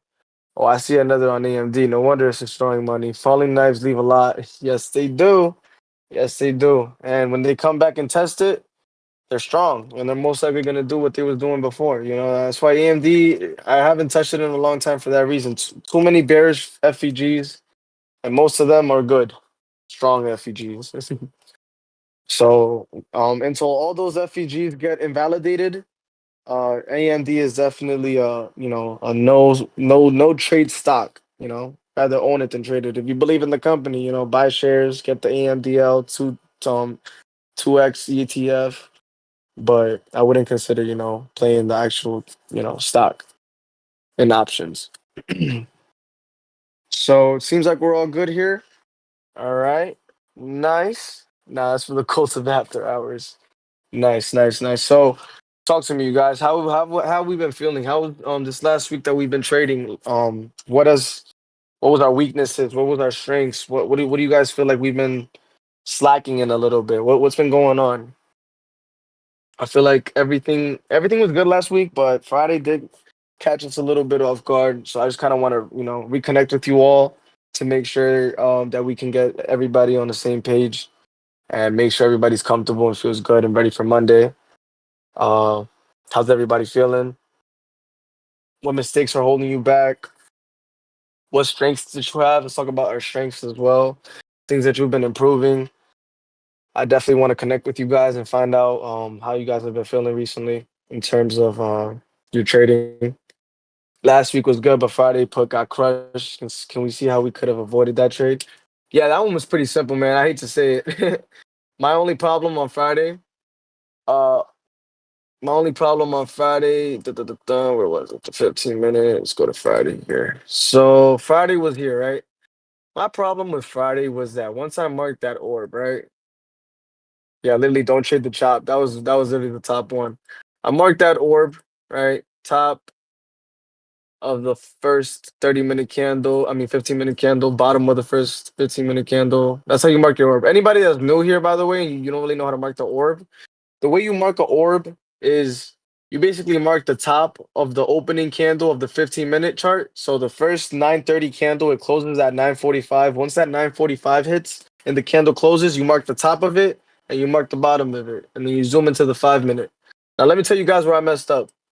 The We got faked out right here and we got faked out right here, right? What we were supposed to see was this 200 EMA do what it was doing, right? But on this fake down, the 20 EMA never broke below the 50 the way it did here, right? That was a problem. That I should have kept my eye on, right? If the 20 EMA would have broken below the 50 and the 200, we would have seen a clean breakdown, right? I promise you, 100%.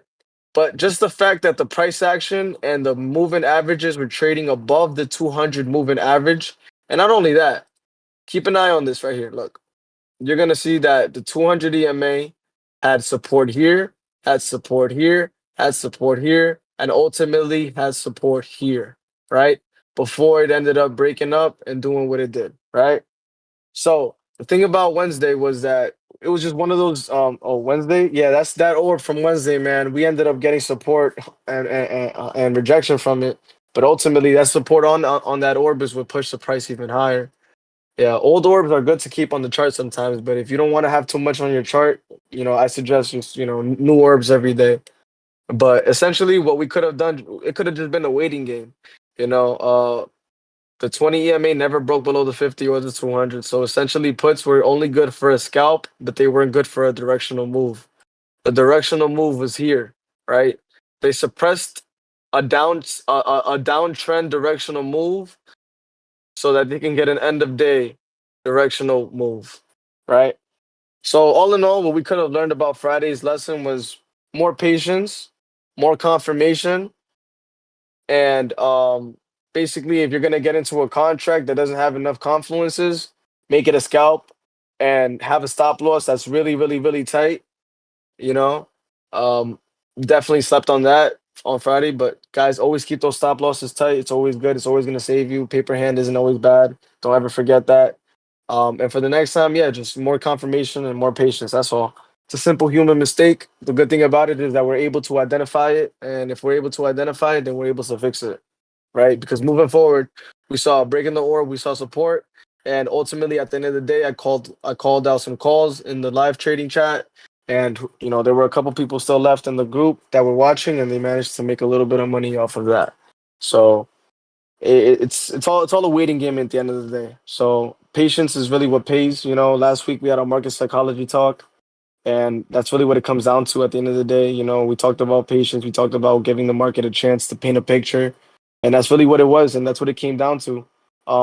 We called a double top and that double top essentially ended up turning into a rough double bottom that ended up breaking up, right? So market painted a picture, right? And the only thing that we did wrong was not give it a chance to finish painting that picture, right? So no, no, nothing wrong with that, right? Monday we're gonna come stronger. We're gonna work harder, and that's all it really is. It's all about psychology. At the end of the day, we know what it is. We know what's going on. We know the problems. We can identify the mistakes. So all we need to do is address, right? If you can address, and that's it, you're good. There's no other problem besides that. And once you address the situation, then things start to shift from that point on. And I promise you, I speak for myself. I speak for you guys.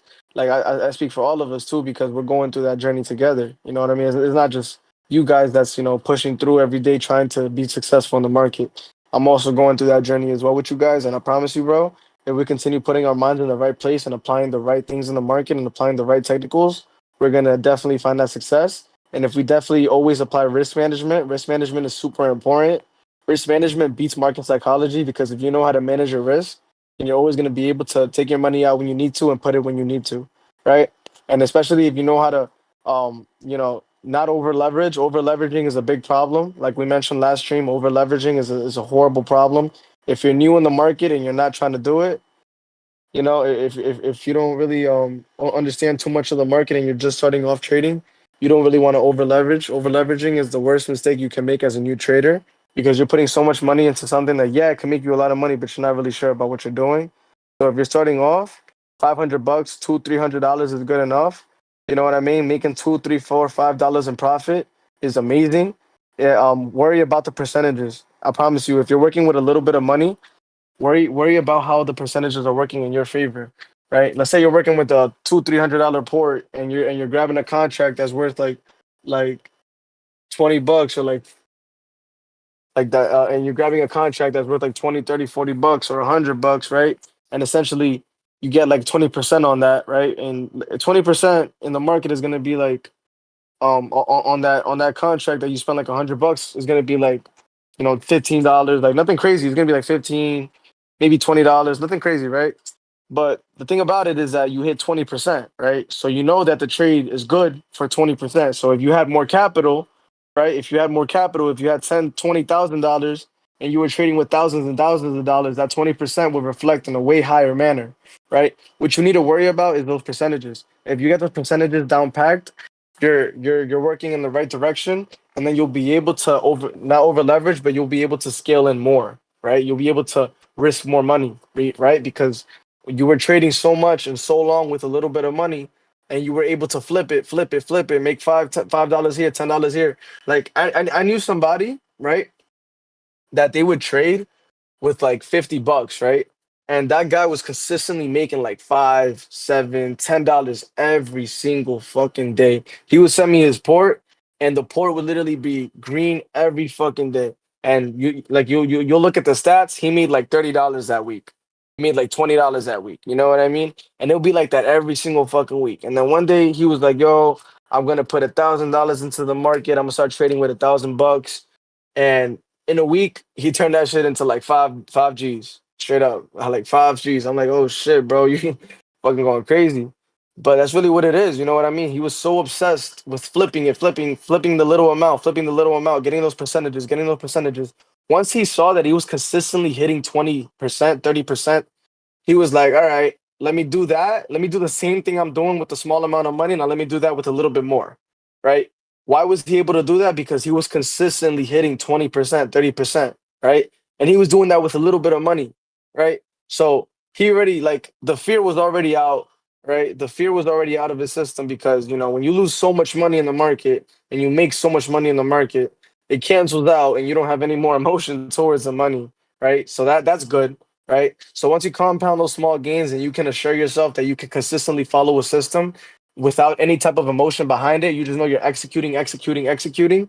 Once you're able to successfully do that with a small amount of money, then you can put more money into the market and you're going to be able to, make the most amount of money from a bigger amount, right? And that's the thing, like you can't focus on the money because in the beginning, to be a successful trader, money can't be your priority at all. At all. In the beginning, that's not how it works. You know what I mean? At the beginning is all about lessons, learning, and then once you get all that down packed and you have a system, right? Then you can start thinking and talking about, putting 500, $300 in the contract, right? Etc. And then having targets and then, going towards the targets. Like me, guys, I be having take profit targets and whatnot. I put my take profit targets in recent levels of support, recent levels of resistance, right? Recent levels of psychological levels, right? That's where I put my TP levels and stuff like that. Sometimes my TP levels, I put them in between moving averages. Like if our entry is above a 20 moving average, but then we have a lot of space before we hit the 200 moving average, then that's the space that we're gonna trade, right? That's how long we're gonna stay in the trade, for as long as that price tries to reach the next moving average. Because normally when the market shifts, what price is going to try to do is hit the next moving average to break that and then continue moving higher or find rejection to come back down. So that's also something that you learn on the way. But right now, if you're new and you're trying to figure things out, the most important thing that I recommend you do is work with a small amount of money, right? Compounded small gains and make sure that you work and focus on getting those percentages every day, right? Work on making 20% every day. Work on making sure if the contract is up 20%, but for you that's $6, that doesn't fucking matter. But you know you hit 20%. That's all that should matter. 20, 30, 40%, whatever your limit is. Work on it with a small amount, and then you'll be able to achieve it in a big amount. So that's all that really matters, you guys. Any questions? Any type of like ideas or anything that you guys have been struggling with recently that we could try to like assess and talk about here?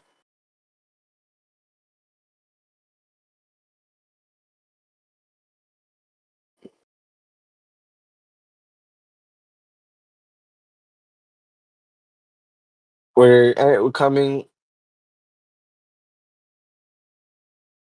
Damn, you don't even need top step. You already own 50K on the account. No, I get everything, I think.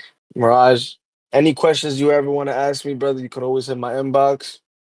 I got you guys. All right. Boom. So yeah, we got our FEG lesson out the way, right? Kind of broke that all down with you guys. We mixed in a little bit of last week's lesson with the Fibonacci's. We interpreted that into the FEG, which was pretty cool. We talked about support and resistance. We reassessed our Friday strategy. What we did on Friday, we assessed it and we figured out what we did wrong. And now we know what to do not to make that mistake again. It's all about patience, guys.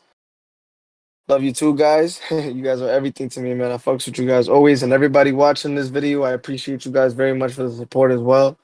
Anybody coming from after hour too, thank you very much. Can we add in patterns for next Saturday, or are you streaming next Saturday? Oh yeah, trust me, this is gonna be a every week thing. Where little by little, I'm gonna be able to, have you guys pick my brain apart. Next week, we're gonna be talking about. I think that's a good topic. Patterns, formations. I like that. We're gonna work on formations, right? And we're gonna work on candle pattern stick formation, and we're gonna work on just the candlestick identifying as well. Because some candlesticks, if you're able to identify them on the 1 day chart, you're able to figure out what might happen for the next day, and the coming days after it. So we're gonna work on that as well. A whole lot of stuff, guys. A whole lot of stuff. All right. So I appreciate everybody that tuned in. We're gonna have a great week next week, guys. Have a lot of confidence within yourself. Don't throw money at the wall. Have patience. Monday might start off crazy. They might make you FOMO. They might make you want to FOMO, whatever. You know what I mean? But don't.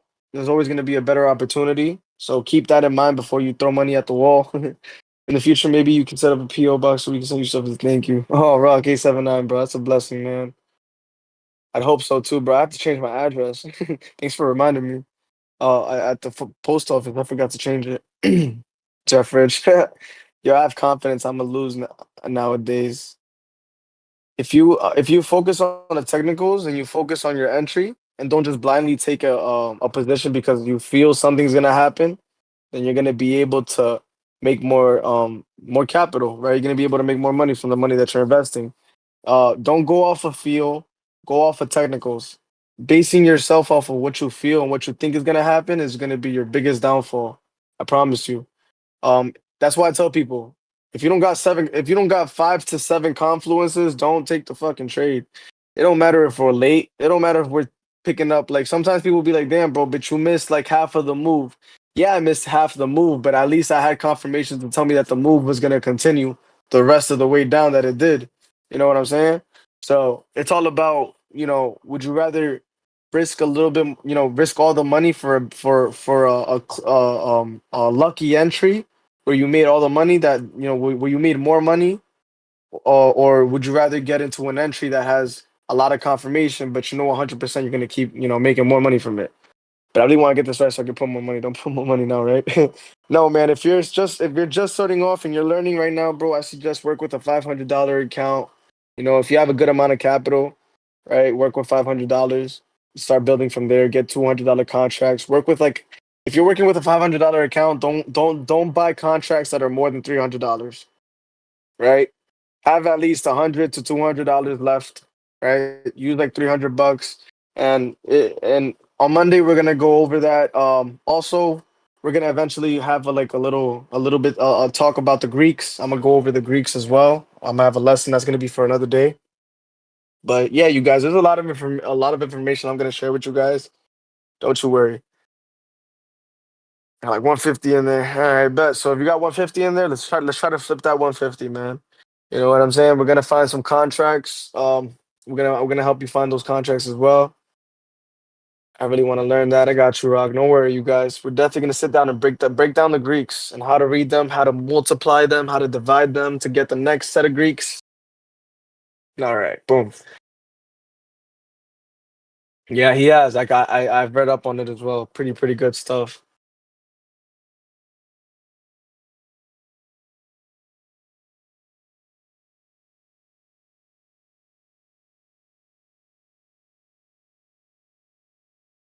If I make 100,000 next week, I will send you 20% of that on your PO box, said Jeff. Hey Jeff, if that happens, man, I'm not gonna lie, bro. Whatever you send me, bro, I'm gonna use it so I can catch a flight and we can go celebrate together, bro. Eat some steaks. You know what I'm saying?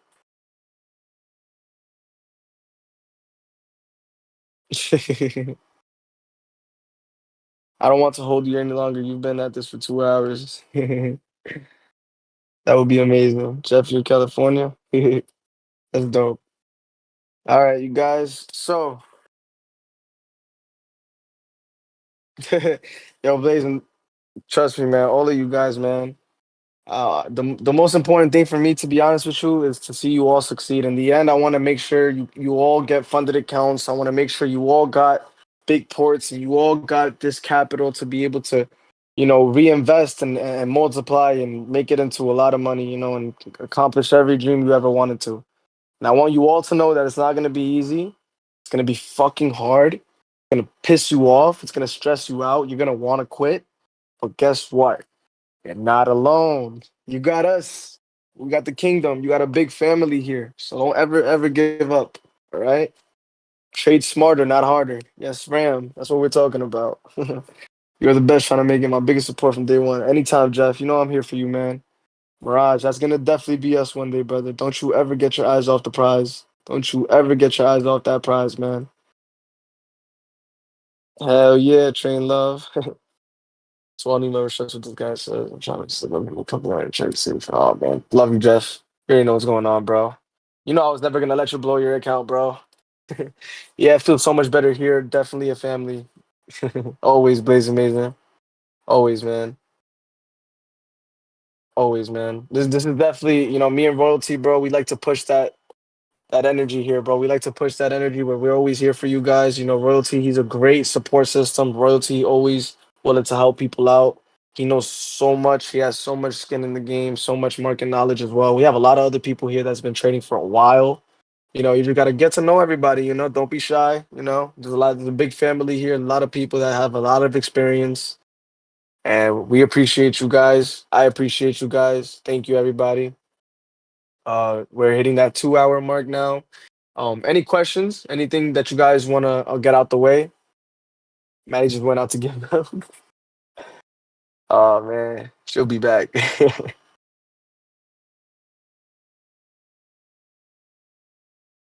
Great, great. I'm happy we had a great session today. Would you recommend trading on a margin account and switching to cash midday to have a few more trades? To be honest with you, Rock, I don't recommend you take more than 2 trades a day, to be honest with you. I personally feel like a good trader should be able to spot 1 to 2 A+ setup trades, right? And maximize profits from those trades and then not have to trade for the rest of the day. Trading isn't about how much time you're spending in front of a chart making trades. Trading is about how how much time, like how much less time you can spend in front of a chart and make money. That's what it's about. It's not about, oh, I've been looking at the chart all fucking day and then I made money. You know what I mean? But the whole process is really about, oh, I've been looking at the chart for 2, 3 hours. The whole point is more of I've been looking at the chart for only 1 to 2, 3 hours, and I made 400 or 500 bucks. You know what I mean? Mirage, that's why I like to end the stream at 12:30 p.m. because 12:30 p.m. You know, if you've been watching Mirage, I know you've been watching us for a while now, man. If you know how it is, bro, we're normally done by 11:30 o'clock. You know what I mean? That extra hour, that 12:30 is usually, just to see what happens into lunchbox, and we're kind of just fooling around at that time, talking it out, enjoying the fact that we made a lot of profits. But that's really what it is. I used to take like hundreds of trades, and it was hard for me to track all of them. Yeah, that's true, Jeff. I used to tell you, bro, stop taking so many trades, bro. That's all. Yeah, man. But look at you now, bro. And Mirage, that's good, bro. Remember, you guys. I need you all to remember and put this in your head. I don't need to trade all day. It's not about, oh man, I'm gonna be here till fucking 4 o'clock. I'm gonna be here until I can take the best trades that the market's offering. No, whatever's making you do that, that's a gamble instinct. You know what I mean? Don't do that because that's what's gonna eventually take you to burning out, crashing the port, and you're gonna overburn yourself, and you're gonna tire yourself out, and you're not gonna want to look at the chart ever again. So don't do that to yourself. Definitely give yourself a break as well. Make your money. The point is to be in and out. All right. Yeah, I remember Jeffrey said something that stuck with me to make sure you close one contract before opening another. Yep. Definitely sounds like a Jeff thing to say. Yeah, I just stay around and yap most of the time. Mirage, and it's funny, Mirage. I know you know that I'd be done around that time too, man. And if the stream is still going on, it's because it's going on. You know what I mean? We got scalpers that be scalping, but I try not to like let it go because there's people that they're new and they're not really scalping. They don't know how to, so I don't want to get them involved in a position that a scalper's taking, and then it ends up backfiring. So. Yeah, I'm probably gonna resort back to the 12:30 streams. But sometimes, like I said, patience pays. If I have to wait, like for example, Friday, we had to wait all fucking day. We had to wait till 12:30 to get a move. If I have to wait all day to get a real clear directional move, then so be it. I saw here that, directional moves don't only happen in the morning. You can get faked out all morning just so you can get a direction after lunch. So this is something, I needed to see. I needed to experience, and I know what to do moving forward. All right. So 10:30 now, 2 hours on the clock. All right. All right. I appreciate everybody that tuned in. Thank you very, very, very, very, very much. Enjoy your Saturday. And I'll catch you guys on the next one. Monday, we're gonna be back here. Catch me on after hours. Shout us out. Thank you very much. Have a great day, you guys. And this is going to be posted on Royalty's YouTube channel. So if you guys want to go back and check it out, if you guys just joined, you can go back and watch the whole entire stream. It's going to get posted later on tonight. Thank you very much. Rock said, how's the foot? You mad funny, man.